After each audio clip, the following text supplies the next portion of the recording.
नकली दवाओं के बाजार पर बोले सपा सांसद रामजी लाल सुमन। सपा सांसद रामजी लाल सुमन ने कहा कि WHO की रिपोर्ट के अनुसार दुनिया भर में नकली दवाओं का 17 लाख करोड़ का गोरख धंधा।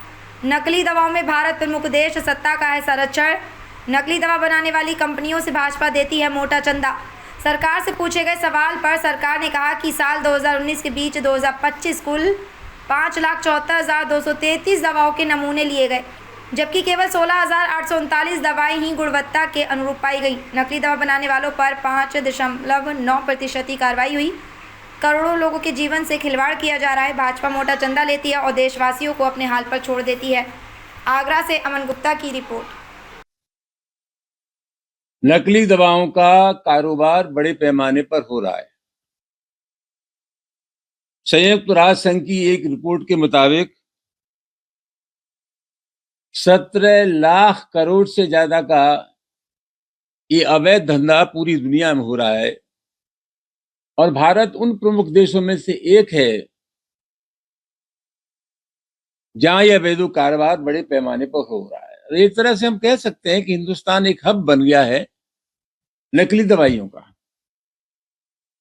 सबसे बड़ा सवाल यह है कि मेरे ये एक लिखित प्रश्न के जवाब में राज्यसभा में सरकार ने जवाब दिया है कि 2019 से लेकर के 2025 तक 5,74,233 दवाओं के नमूने लिए गए और जो नमूने लिए गए उनमें से 16,839 दवाओं के नमूने ही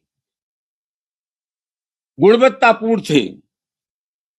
और सबसे बड़ा सवाल यह है कि लचर पैरवी की वजह से, ये कानूनी प्रक्रिया में कहीं खामियां होने की वजह से जो अपराध पंजीकृत होते हैं उसमें दंडित किए जाने का जो औसत है, लोगों के ऊपर गुनाह साबित करने का जो औसत है, वो खाली 5.9 है।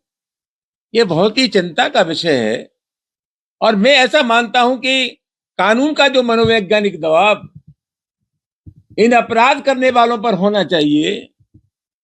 ये लोग देश और समाज के दुश्मन हैं, लोगों की जान ले रहे हैं।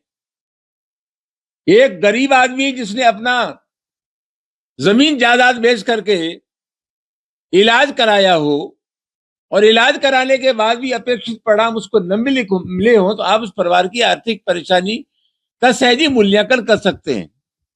तो ये मामला बहुत गंभीर है और मैं ये कहना चाहूंगा कि 1940 में अंग्रेजों के जमाने में इन नकली दवाइयों के सिलसिले में एक्ट था। 2023 में इस एक्ट में संशोधन हुआ और संशोधन होने के बाद भी जो हम अपेक्षा करते थे कि इसका कोई दबाव बनेगा, वो दबाव नहीं बना लोगों पर।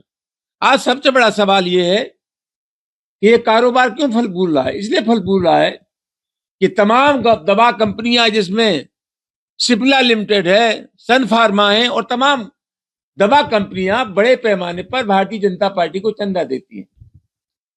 ये घोषणा कुछ भी करें, लेकिन मैं ऐसा मानता हूं एक राजनीतिक कार्यकर्ता होने के नाते, इस देश में जो बड़े अपराध हो रहे हैं उन अपराधों के लिए कहीं ना कहीं सरकारी संरक्षण है। मैं दावे के साथ कह सकता हूं कि पूरे हिंदुस्तान में जो अवैध कारोबार हो रहा है उसमें कहीं ना कहीं सरकारी संरक्षण है। मामला बहुत गंभीर है, ये जानलेवा काम है और इस काम में जो लोग लगे हैं उनकी जितनी आलोचना की जाए कम है। चीजों से निपटने के नाम पर, नकली दवाई बेचने के नाम पर लोग महज औपचारिकता पूरी कर लेते हैं। हम ये चाहेंगे कि जांच में हमें उन तथ्यों तक जाना चाहिए कि अंतिम रूप से तो कहां से संरक्षण प्राप्त है, किनके इशारे पर इतने बड़े पैमाने पर अवैध कारोबार हो रहा है।